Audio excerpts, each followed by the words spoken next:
Welcome back to Executive Suite. I'm Ted Nisi, and now we're pleased to be joined by two leaders on the board of the VETS Foundation. Paul Brooks, he's the chairman of the board, always a fun title to have, and James Koloski, who's very good at Twitter.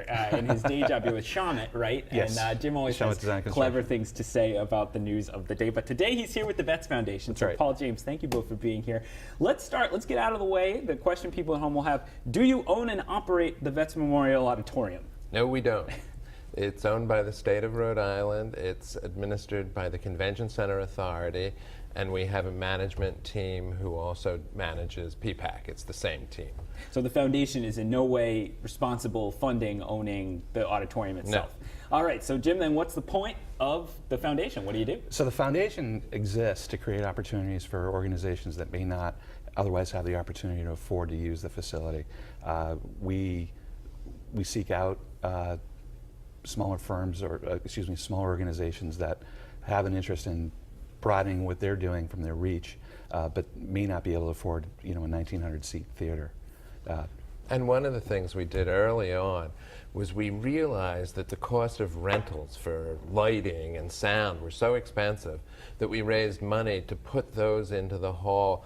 We wrote a grant to the Champlin Foundation for a $60,000 projector, which we got and is used by the Flickers Film Festival. And so we've been able to lower the costs for people using the hall, but what we exist for is to make sure that they can get help. We're a union shop, there's expenses, we try to minimize the expenses for people who really want to get into show business. How long has the foundation been around? Foundation's been around for a long time. The foundation in its current incarnation is about 10 years old. I sat on it originally. James just came on a couple of years ago. He's been great. It was an outgrowth, really, of the Carter family. Letitia Carter, when the VETS was built, it was empty until it was built in 1928. It was empty to 1950. Between 1950 and 1980, it fell apart. So Letitia almost got knocked down, right? There was discussion. Yes. Yeah. Almost was torn down.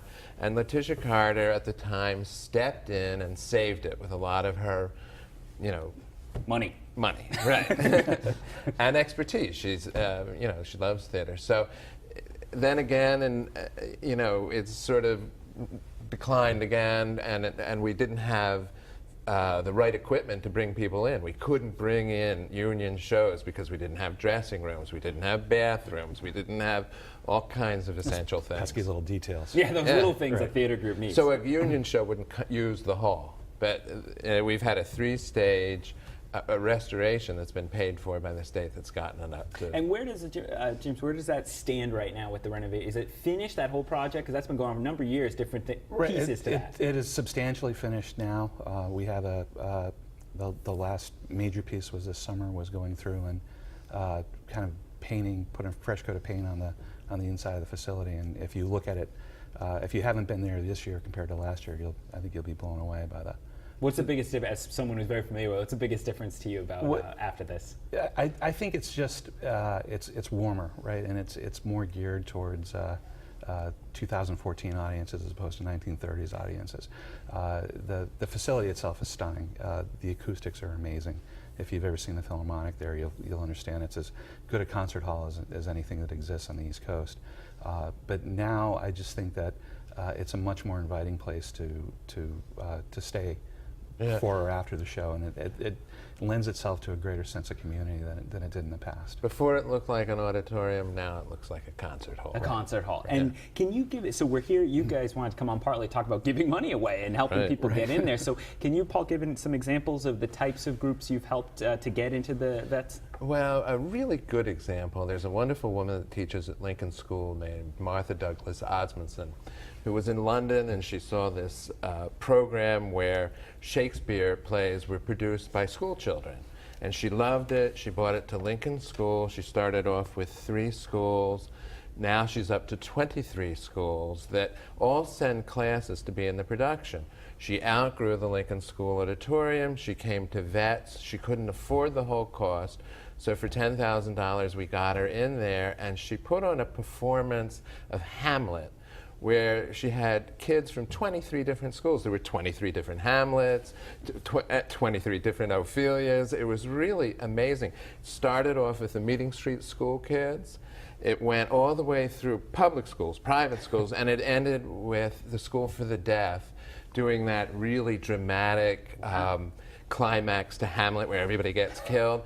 And there were people behind them doing voiceovers, but the kids acted in it. And what it did was it not only gave the kids a sense of what theater is, it gave them a great sense of pride in being able to pull the whole thing off. And the place was filled with people who had never been in there before. One of the other things we do is we underwrite the Philharmonic youth concerts. We had 11,000 kids come to the VETS this year. So, you know, we're uniquely placed to help people who are trying to do something. So, Jim, let's talk brass tacks. How do you? Who's eligible for the kind of funding you folks provide, and how do they try to get some? So basically, what we're looking to do is help support any smaller youth, or not just youth, but any smaller arts organization that has an inkling to go to the VETS and use it. So the easiest thing to do is to visit the website, which is vetsfoundation.org, and there's a grant form that you can fill out, and it has the basics of the information you need.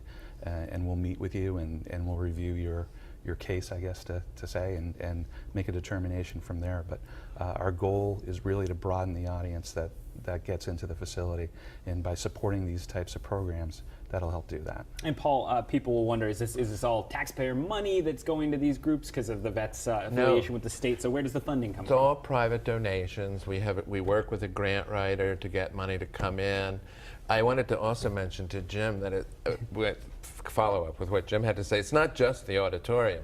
We've redone the backspace of the theater so that we have a ballroom, we have meeting rooms, so that we are able to do, we've booked in a comedy club series in the ballroom that's been very successful. It's sold out already. So we have different size facilities within the building. When we think about downtown, you think of Trinity, you think of PPAC, etc. Do you think the VETS auditorium? We only have about 30 seconds left, but do you think it's an underutilized asset at this point? We can use it more as Rhode Island. That's why we're here. Yeah, that's right. Yeah, absolutely. It has been tremendously underutilized in the past. I think the amount of shows that are in there now is great, but we still have a fair amount of dates that we can put in programs in there. Same thought, Phil? Well, and I think what we want to do is turn it into a community place, and that the people on the board are all very active community people, and make it more of a performance space for all of Rhode Island. Very cool. All right. Well, maybe we'll put on the evening news there if we can get a grant out of you one night from Channel 12. Thank you both so much for coming in, and thank you also to David Paratori from Nano Steel, who joined me on the first half. If you missed any of this episode, or you've missed any other episodes of Executive Suite, you can always catch up with all of those on our website, WPRI.com. And I'll see you back here next week on Executive Suite. Gentlemen, thank you.